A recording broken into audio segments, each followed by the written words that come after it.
Welcome back, my friends. I'm going to share in this video a very powerful prophetic dream that I had back on October 14th of 2025. I actually began to make a different video last week. However, I had such an uneasiness and trouble with even getting it started with that particular video that I had to stop. And my true desire was to actually get this dream video out first. So I believe that this is such an encouragement that the Lord is giving us in the last days. So let this bless you because it is good news. There are many of us having dreams and visions. And in this age of humanity, we are able to share with more people than in any other time of history because of our availability to network and to join with others across the world. You know, just with a small cell phone, we can reach so many people. And this isn't an accident, and we are thankful to God for this. The prophet Joel, which we were reminded by the words of Peter in Acts chapter 2 on the day of Pentecost, Joel tells us that God would be giving people in all categories dreams and visions, meaning the young, the old, male, female. There wasn't going to be any distinction between who would be able to receive these dreams. And you know, God uses dreams and visions, direct words, knowledge, and understanding to help us in the age we are in and to prepare us, to warn us, and to encourage all people. So when the time permits, I will do a video just on the topic of dreams because it really is truly fascinating. But let's get started on the dream that I had back in October. I will tell you that the dream was truly an experienced event. I mean, that's truly how I felt about the whole thing. It is quite possible that some dreams are actually spiritual experiences, and God will allow us to enter even to a different realm and, in a sense, leave our body to see into the future, to see what God is trying to show us. I truly think that this is what happened that night, and perhaps those are the vivid dreams that we remember because we felt them as if we were actually there. And this dream was definitely an experiential dream, my friends. I am calling this dream the sound of God because it was the primary aspect that left me so astounded with this dream. I will also not try to play any sound clips when describing the sound because it is impossible for me to find any kind of sound on the earth that would come close to what I experienced. Keep in mind that sound, even by our own definition, is energy, it is a force, and it is a frequency. And if you would, just imagine if God had a sound. Could we even fully perceive it or describe it? I will say without hesitation, we cannot. Not while we are on the earth and in our current bodies that we have. This dream was actually two parts. Part one, I won't spend a whole lot of time on, other than to say that it represented a distraction from ministry for me personally. I was actually in my church building, surrounded by people that I knew. It was not during a church service, but I was actually on the phone with someone who was contemplating suicide. And I was on the phone talking to that person, in order to help them. So obviously, I was on an important call because it represented a life and death situation, right? And in the middle of this call, there was a person whom I really didn't see their face, but they were being very loud and distracting to me, almost to the point where I couldn't speak or hear the person on the phone. And I had to literally tell this loud person to be quiet or get out. And then I really yelled it in the dream to this person. And I think this part of the dream really just represents the fact that, look, when we're doing the things of God, there's going to be distractions that's going to try to take us away from that. You have to take authority over that. You have to be willing to tell people, or if it's a spiritual matter, you need to pray and, speak against that. There's nothing wrong with speaking against spiritual matters, spiritual authorities, to get out of the way so you can do your ministry. So after I basically took authority over that situation in the dream, which just represented a big distraction to me, because we are dealing with life and death situations. If you're a minister of Jesus Christ, that is our life's call, right? And even if you're not officially ordained or whatever you want to call it, you still have a purpose that God has given you, and it's very, very, very important. It does mean the difference between someone's spiritual life and death. So that's really all that first part of the dream represented. And but the second part of the dream could not take place until I dealt with that distraction. After that distraction was taken care of, now the dream changed. And this is part two. And it seemed that we were in the building to start with, but now in part two, everyone is outside. And the crowd that is outside is representing all believers. So it's gone from my own congregation to now include what I believe to be everyone who was a true believer in Jesus.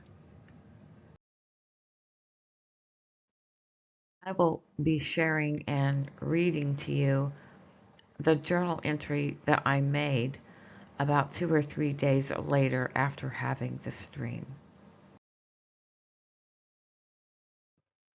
Now the gathering of people was outside, and it was dusk, and the light was dim.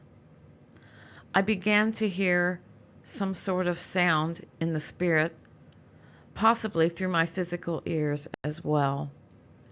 It is hard to describe the sound, but I knew it was from God. It grew louder, and the whole crowd of people fell under the power of God.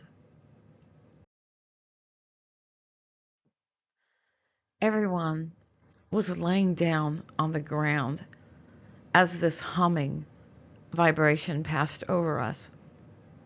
It was not singing, it was not worship.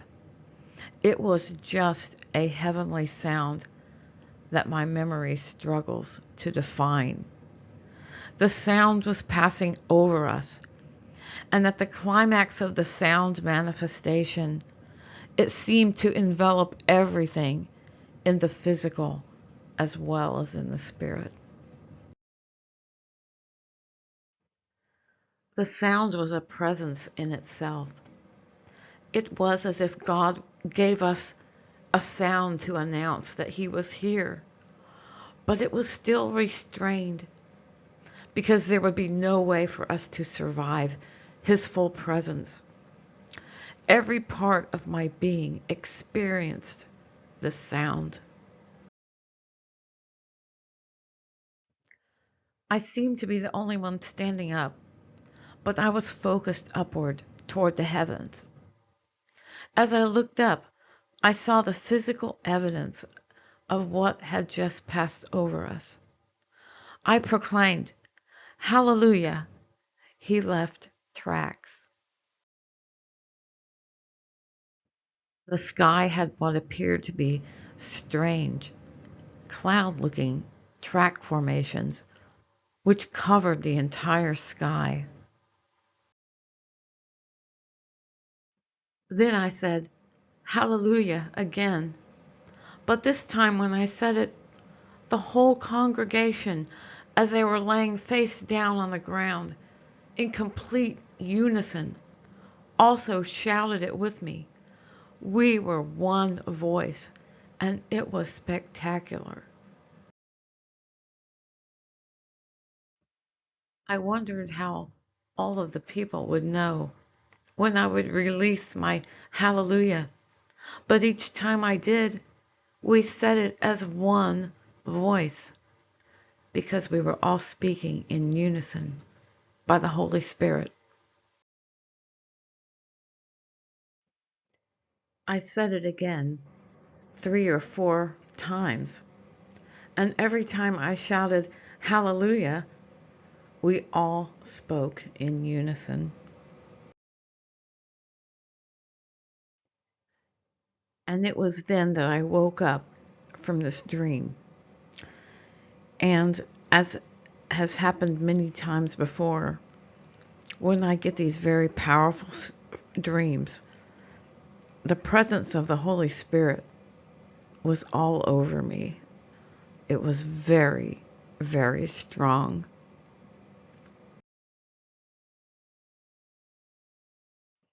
Before I get into an interpretation here, I will pull up this photo that I used earlier that does very much look like what I could remember what I saw in the dream as that manifestation of those sound waves hit the air and no doubt was making evidence of the presence of God. Because if you remember, I said he made tracks. Tracks is evidence of something that has been there. This sound has such an energy that every substance on earth was affected. It penetrated everything and everyone. And I call it a sound because it could obviously be heard, but it was felt. As I described in my notes, I felt it by my physical body and I felt it by my spirit. And like I said, it was not music. It was just a lot of energy, my friends. It was magnified energy that I've never experienced before, but it wasn't fearful at all. It caused no fear, which is a miracle. It has to be from God when something that magnificent and powerful comes across and has such power. The people couldn't stand. We see that in scripture, people falling under the power of God. And so, and I see it in ministry all the time. when God's Holy Spirit is moving upon a person, they cannot stand. So this sound was just something that I've never heard before and very unique. Something that really my imagination couldn't even think up if I wanted to. And I honestly, it's hard to describe it because there is no description on the earth. It's because I don't think it's ever happened, at least in our lifetime before. Not in this way.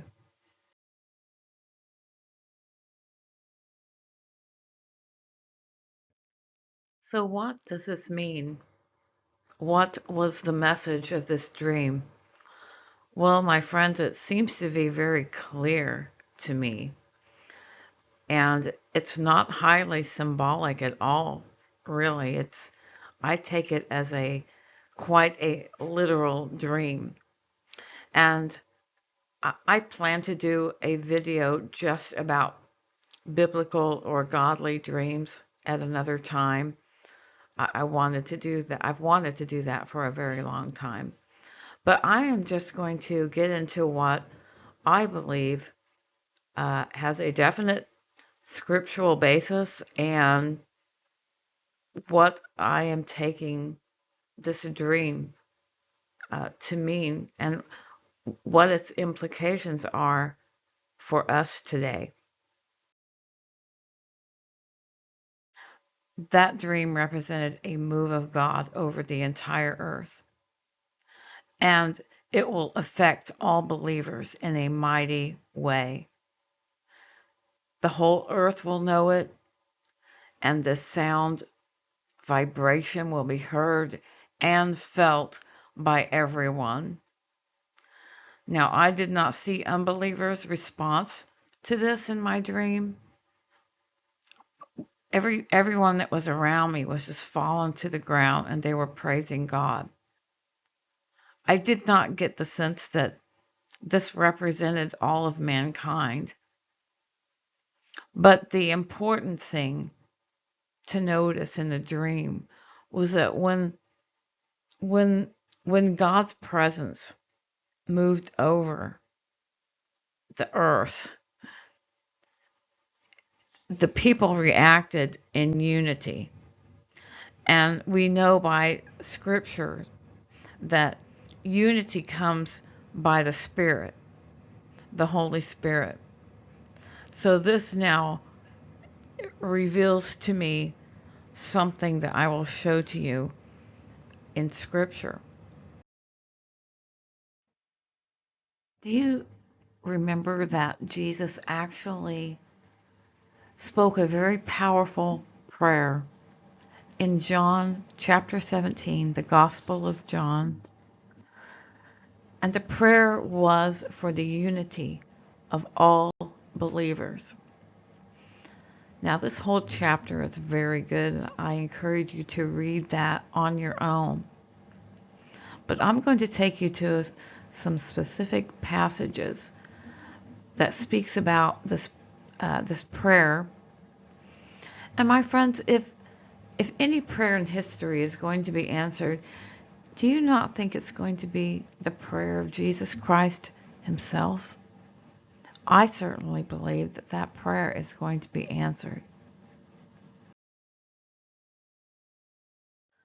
But for now, let's go directly to verse 20, which specifically states that he is not only asking this prayer for oneness and unity for his disciples only, but he's also asking for all who would believe. And that includes us in this age as well. And verse 21, his prayer is that we would be one, just as him and the Father were one. Now, I'm not saying this hasn't happened because, of course, we are one in Jesus Christ. This is a done deal. If you are a believer in Christ, we are one in Jesus. We are in him. He is in us. And that goes into more detail in this chapter. So this has already taken place. But I'm going to take you to another verse that expounds a little bit more on what the true goal is for all of this. It's verse 23 that holds the key concept here. Because Jesus is saying, I am in them, the believers, and you are in me, the Father is in Jesus, so that they are completely united. And some versions will say perfected in unity.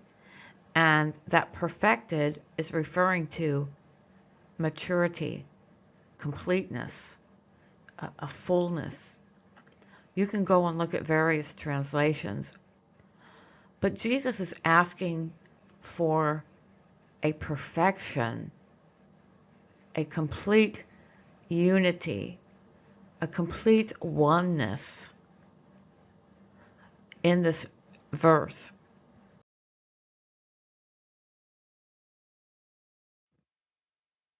So we are unified through Christ by Jesus, but there is a perfection in unity that needs to take place still. Because I'll ask you a question. Have we seen the true church perfected in unity by the power of the Holy Spirit? Do you see that today? How would we honestly answer that question?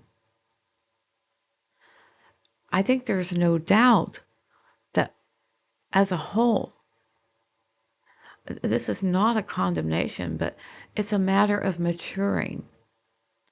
In Ephesians chapter 4, verse 13, says that we are, it talks about the different calls of the ministry as pastors and teachers and all of that, that we are to equip the saints for works of ministry and to build up the body of Christ until we reach unity in the faith and in the knowledge of the Son of God, as we mature to the full measure of the stature of Christ.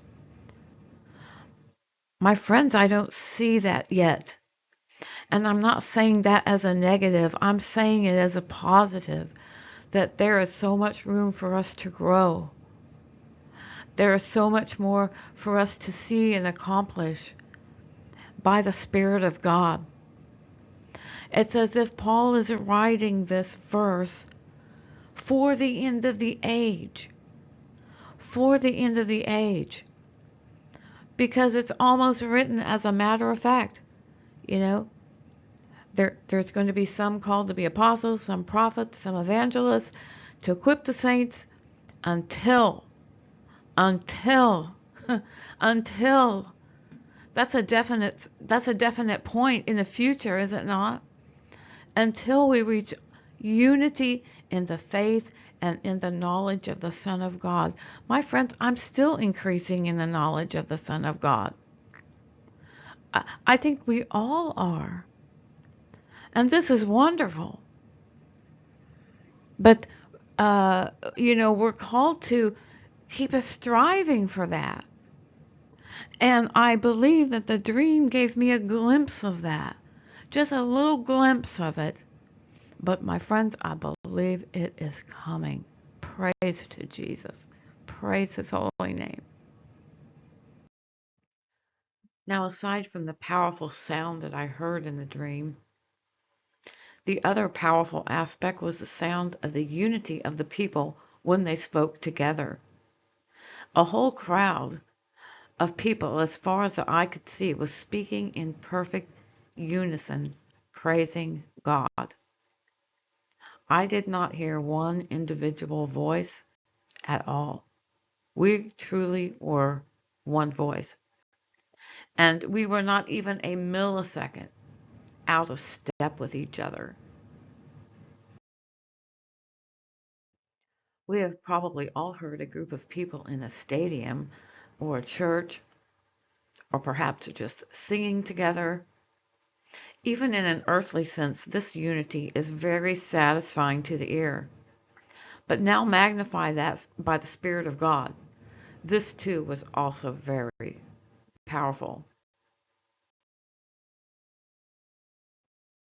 Now, another scripture I want to take you to is Acts chapter 2, verses 1 and 2. I want to talk about the day of Pentecost, when the first outpouring of the Holy Spirit happened after Jesus' resurrection. You know, that passage talks about a sound as well. And when I told my dream to my senior pastor, this was the first scripture that he thought of. And he said, you know, on the day of Pentecost,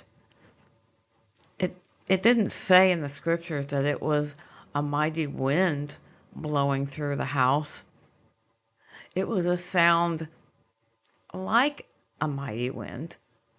It seems like Luke, when he wrote Acts, had the same problem that I'm now having trying to describe this sound. And the sound that he could think of was best described as the blowing of a violent wind. And there are other kind of variations depending on the translation you use. But it says that when the day of Pentecost came, verse 1, they were all together in one place. What's being spoken of here is all the believers were told to wait. They were gathered together after Jesus' resurrection, and they were meeting together. And it's just like in my dream, we were all together. The dream started out in the house of God. We were all gathered together. Then all of a sudden, everything changed and it became all of the believers. Then we're outside. And then that's when the sound came. Well, in Acts chapter 2, later on, which I'll put up on screen, we know that that's when the Holy Spirit fell upon the believers. It's very parallel to my dream. So the sound like the blowing of a violent wind came from heaven and filled the whole house where they were sitting, because they were in a building, all right? But in my dream, the whole house is the whole earth, my friends. The house is the earth, because I sincerely believe that before the end of this age, God is going to pour his Spirit out on every living thing. Joel says all flesh, and that's quoted in Acts chapter 2. The Spirit will be poured out on all flesh. And I want you to look at the following scriptures on the way it interprets the people's reactions. The reactions of the God-fearing Jews that were in Jerusalem because of the day of Pentecost. And this sound rang out, and people were speaking in their own language, in their own native tongue. And it was saying, you know, verse 7 says they were astounded and amazed. Verse 12 says they were astounded and perplexed and asked them, what does this mean? And then, of course, we know that some of them were thinking, okay, these people are just drunk, you know. So there was a real reaction to what happened when the Spirit came and filled the believers. And then there was a domino effect, I'll just say, onto the surrounding people. Now, wouldn't you like for that to happen again in history? Because that, my friends, that that whole series of events in Acts is is the building of the church. It was the beginning of the building of the church. So it seems appropriate that we've got the start this way with the outpouring of the Spirit, and now is God telling us it's in the end of the age, the same thing is going to happen. Another push to to finish building the church. The church was started like that. And I'm not saying, that there's been filling of spirit and there's been miraculous things happen by the Spirit. Don't get me wrong. But it was like this event is a worldwide event. This isn't going to be just Azusa Street, or it's not just going to be Asbury University. It's not just going to be um, a localized event. My dream gave me the strong impression that this is just going to be everywhere. The Greek word that is used in that Acts passage for the word sound, the one we read earlier about the sound coming from heaven, is actually the word akos. And the primary meaning of that word is a loud or confused noise. An example would be the word roar, which is a very good example because a roar, whether it's people or an animal or whatever, is something that just happens suddenly. It's not orchestrated. No one knows when that's going to happen. It kind of comes out of nowhere. And this word also is where we get our word echo in English. And we all know what echo means.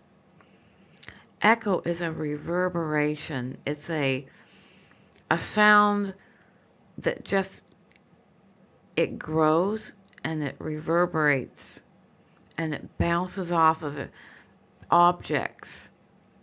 It bounces off of material things, and it makes it appear to where there's actually more than one sound going on, but it's just one sound being duplicated.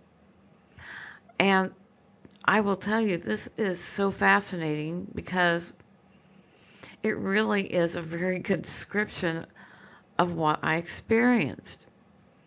It came out of nowhere, and it grew and it grew, and perhaps it was actually echoing. The sound of God was echoing in the very atmosphere of earth. I mean, this is just very interesting. This Greek word really is an exact representation of what I was experiencing in the dream. Now, the lexicon takes a deeper dive into this. Check out what I have highlighted here.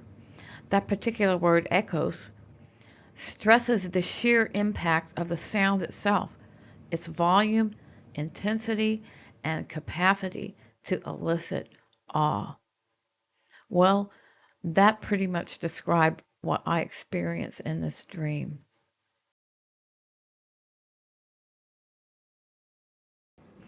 And so here we have in verse 37 what happens when people are confronted with the Word of God with the Spirit of God.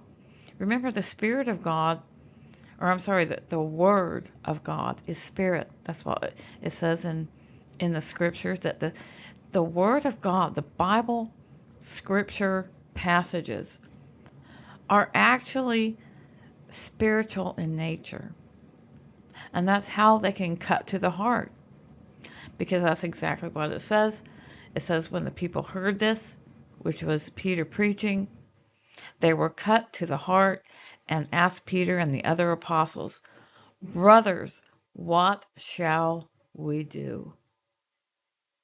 You see, they were confronted with the truth of God, and they were not yet, uh, they hadn't yet accepted the truth, but they knew they had to do something.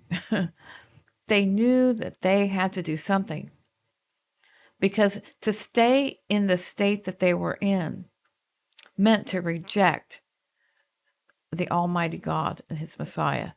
It was a total rejection. So Peter responds in their question of what shall we do?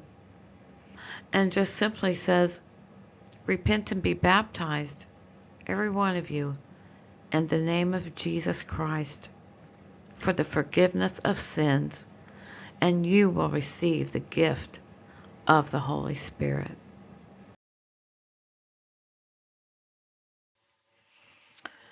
So this is what happened on the day of Pentecost. But it started with the outpouring of the Spirit. And see, all the believers that were waiting in the upper room needed to be empowered. You see, they already believed. Now they needed the power. That's what Jesus said in Acts 1, chapter 1, verse 8. You're going to be endued with the power from on high, he said.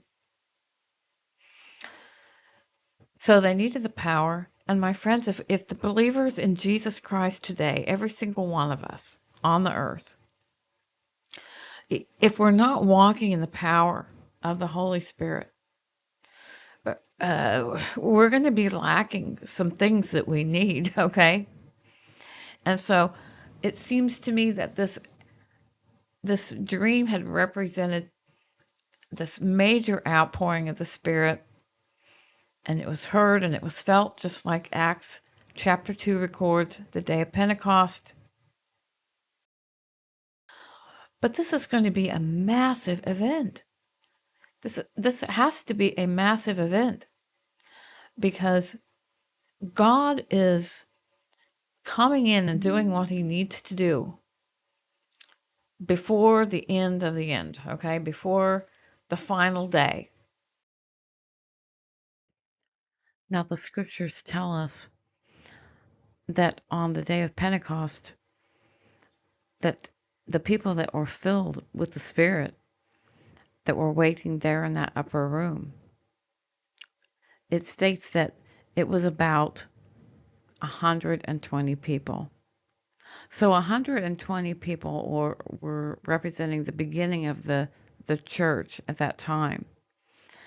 And it was those 120 that began the whole, movement, began the whole early church into what we have today. So if 120 can make that large of an impact, then what is that to say if whatever the population of our Christian people today that are living now, uh, you know, what if that happened now? We just all suddenly got super empowered. What would that do? Well, we know that the early believers, when they were spirit filled, and it's key, and even Joel goes and speaks about that in the original prophecy that Peter speaks of on the day of Pentecost, is that people were able to prophesy. That means they were able to speak the word of God. Basically, They were able to preach. They were able to represent God to others.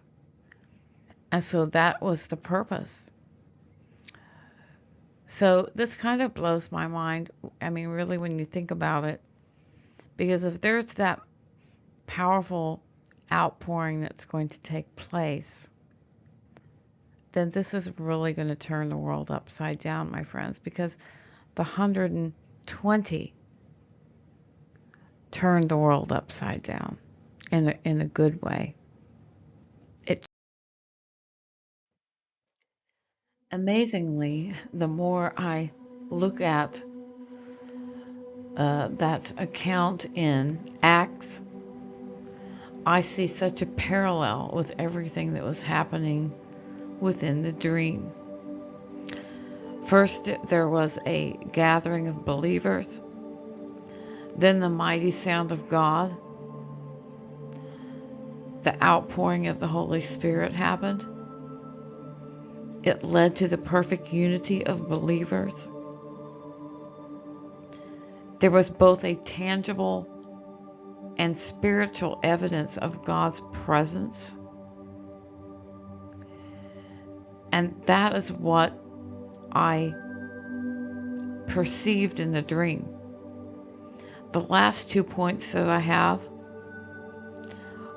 was what happened in the Acts account. We see the unbelievers were confronted with the Holy Spirit, and as a result, many believed in Jesus. Those last two items there are the only things that I did not witness in my dream, because I believe that it only goes to follow that those are the things that are going to happen.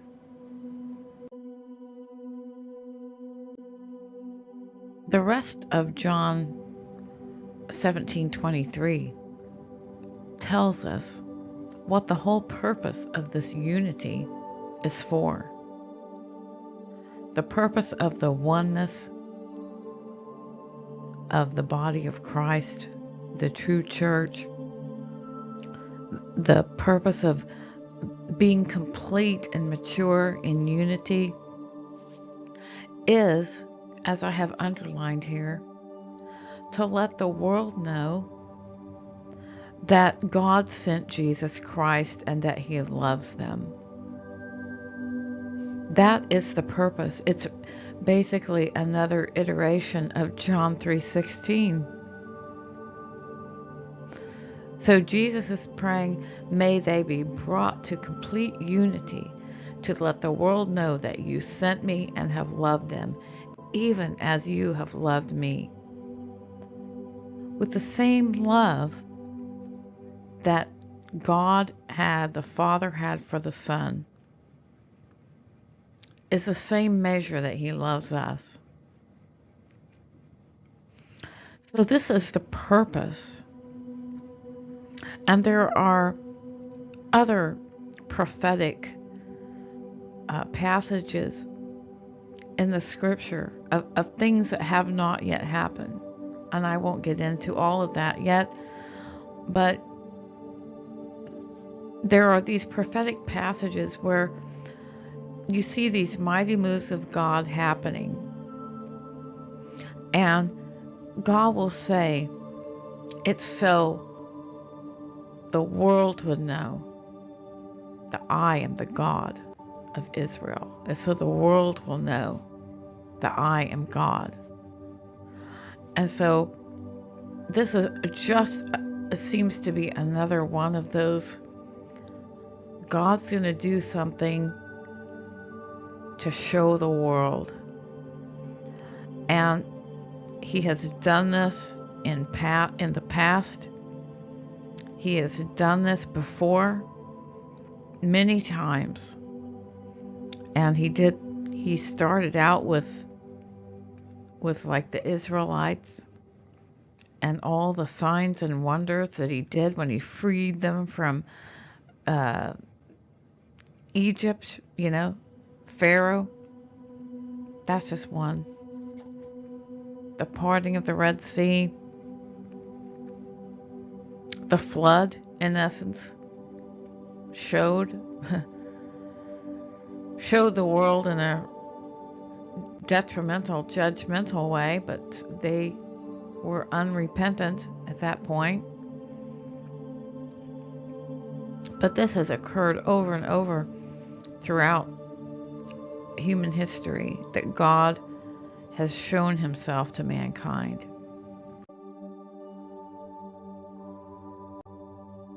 Thank you for watching, my friends. I hope this blessed you, because there is coming good and mighty days ahead of us, even when the world seems to be falling apart. And the world will continue to deteriorate, because evil will still persist until the very end, when God totally destroys it. In reality, this world, as we know, is coming to an end. And God's glorious kingdom will be revealed in the physical, in the natural, even as it now exists in the spirit. Please share or comment if you have had any prophetic dreams or visions similar to this one. Currently, I've not heard anyone that has had anything quite similar to this one. So be blessed in the Lord, and until next time, peace be with you.